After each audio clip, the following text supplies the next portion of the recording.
Cycle tracks గా tech వీధులు నగరవాసులని గుప్పిట్లోకి తీసుకుంటున్న సైక్లింగ్ ట్రెండ్. పూర్తి వివరాలకు చదవండి రేపటి సాక్షి దినపత్రిక. తిరుమల తిరుపతి దేవస్థానంపై సీఎం స్థాయిలో ఉన్న చంద్రబాబు అసత్య వార్తలను ప్రచారం చేస్తున్నారని మాజీ స్పీకర్ తమ్మినేని సీతారాం, మాజీ మంత్రులు కన్నబాబు, కాకాణి, పేర్ని నాని మండిపడ్డారు. 100 రోజుల పాలనలో వైఫల్యాలని కప్పిపుచ్చుకునేందుకే ఇలా దుష్ప్రచారాలు చేస్తున్నారని మండిపడ్డారు.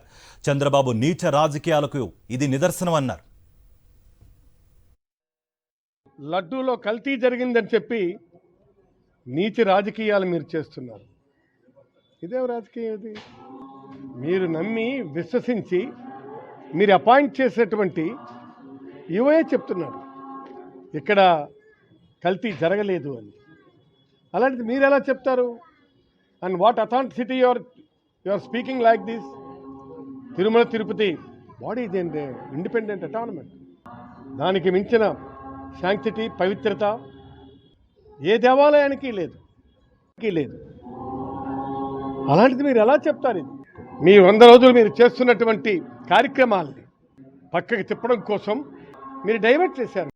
తన వైఫల్యాన్ని కప్పిపుచ్చుకోవడం కోసం జగన్మోహన్ రెడ్డి గారిని ఇబ్బంది పెట్టాలనే ఆలోచనతో కుట్ర చేసి ఇవాళ వెంకటేశ్వర స్వామి ఆ చరిత్రకు కానీ వెంకటేశ్వర స్వామి ప్రతిష్టకు కానీ భంగం కలిగే విధంగా అక్కడేదో అపచారం జరిగిందని ప్రచారం చేస్తూ ఉన్నారు.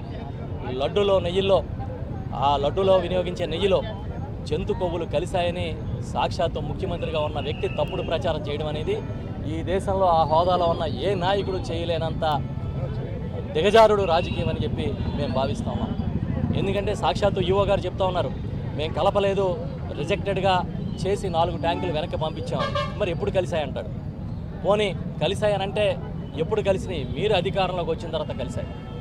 మీ చేతకానితనాన్ని ఏదో వైఎస్ఆర్ పార్టీ అధికారంలో ఉన్నప్పుడు జరిగినట్టుగా ఎలా చిత్రీకరిస్తారు? ఎందుకు మీరు ఎంత కుట్రకి తెరలేపారు? మీకు కేవలం వైఫల్యాల్ని కప్పుపుచ్చుకునే రాజకీయం తప్ప దానికి దేవుణ్ణైనా వాడుకుంటారు, కుటుంబాన్నైనా వాడతారు, దేన్నైనా వాడతారనడానికి చంద్రబాబు ఇదే నిదర్శనం.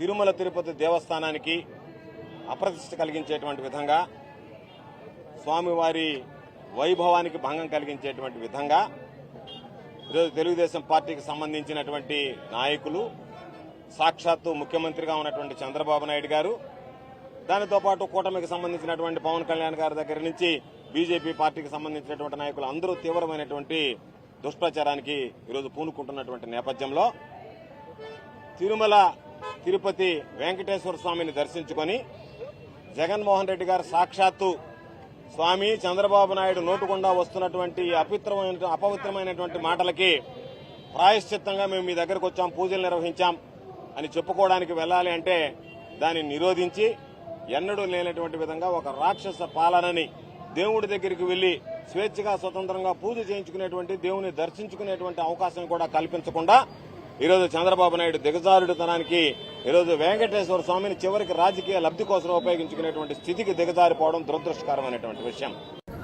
తెలియక అపచారం చేస్తే దేవుడైనా క్షమిస్తాడు, కానీ అలాంటిది తెలిసి ఒక సామాన్యమైన భక్తుడు కాకుండా ఈ రాష్ట్ర పాలకుడే శ్రీ వెంకటేశ్వర స్వామి యొక్క ఆలయం ఏ రాష్ట్రంలో అయితే విరాజిల్లుతుందో ఆ రాష్ట్రాన్ని పరిపాలిస్తున్నటువంటి పాలకుడే దురుద్దేశంతో రాజకీయాల కోసం జగన్మోహన్ రెడ్డి గారి అయినటువంటి తన ప్రత్యర్థి అయిన జగన్మోహన్ రెడ్డి గారిని రాజకీయంగా అంతమొందించాలనేటువంటి తప్పుడు ఆలోచనతో సాక్షాత్తు తిరు వెంకటేశ్వర స్వామి యొక్క పవిత్ర ప్రసాదం గురించి తప్పుడు మాటలు